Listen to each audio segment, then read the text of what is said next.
Hattie. is over there. And then like this. Oh, no, you can't film upside down. Tel Azeka is over there. You see there's a post house here, there's a cluster of trees close together. Yeah. And then beyond them is a mountain, which is a little barer than one of the other mountains. That's Tel Azeka. Okay. And we're in Tel Azeka.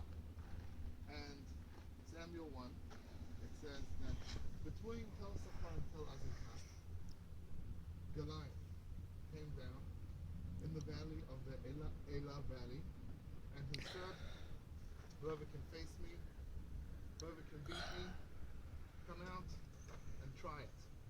And if not, Israelites flee the land. In the olden days, you find that a lot of battles had decisive battle by just one warrior against the other warrior. I wish they would do that these days. These people would be killed.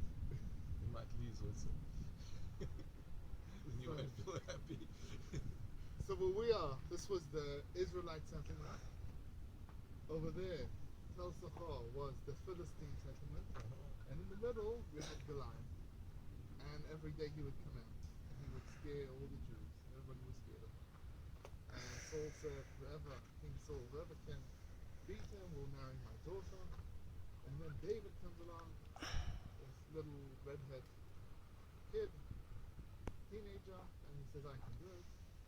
Saul says, fine, let's see, you're the only one that has the guts to even try. Take my armor, he puts it on him. David says, well, that's way too heavy. I can't, I need it out, I need to feel free. So he goes, takes his armor, he goes to the Elah stream, which is under the street over there. It comes out after the hill, it crosses. And sometimes actually the tourists come here. When they go to the Elah stream, they take 5 drops from the stream to commemorate what David did after that. And he took the rocks and he had his slingshot. It actually wasn't a slingshot, it was rubber, because rubber was only invented many years later. Yeah, he had the regatta, that you would put it in a cloth and swing it around your head and then let go. And he hits Goliath straight in the middle of the forehead. Goliath goes down. Not at the temple? No, it says in the middle. It says in his forehead. It says forehead in the verse.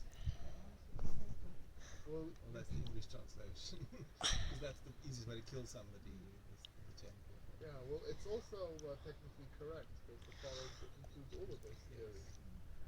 And then David takes out his huge sword and chops off Goliath's head.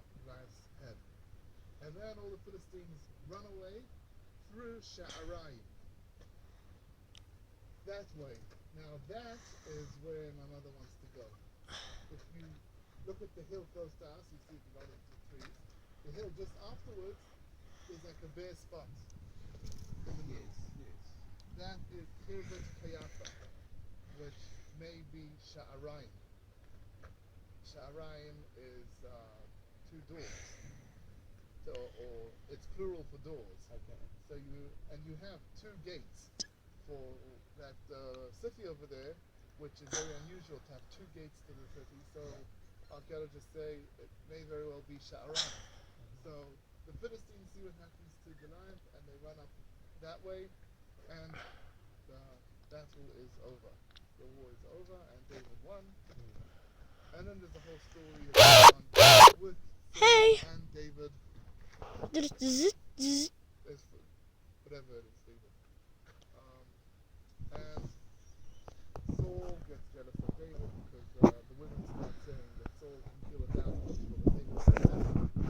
And then Saul, which had some sort of mental issue, probably he was manic depressive or just depressive. The verse mentions that he had dark spirit that came over him, and he had to have somebody play music for him. That was already earlier on. That's where he met David. And then David comes again after this, and he plays again. And then Saul takes the spear, tries to kill him. David runs away. David ends up in En Gedi, next to the Dead Sea. Saul chases him over there. David earlier on ends up in the area of Adulam, which is going to be that area, the mountains over there. And I said earlier that we have thousands of people in Kenya, thousands of tourists and school kids that come here. Usually, I've never seen this place empty. You come here earlier during the day, you see lots of groups.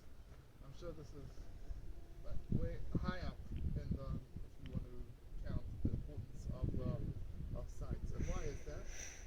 It has to do with the state of Israel, the new rebirth of the Israel nation, the nation of Israel, when what we want to bring what the state of Israel and the people which the writers and the people that write the curriculum, they want to invent a new type of Jew, a Jew which will not go like in the Holocaust as a sheep into the furnace, but will be a fighter. So they chose this place where we see the Jew, David, the small Jew. He's a fearsome fighter. He's willing to go in against somebody which is bigger than him. And that's symbolic to Israel in a lot of ways. Masada also is an idea that we see in our Jewish heritage.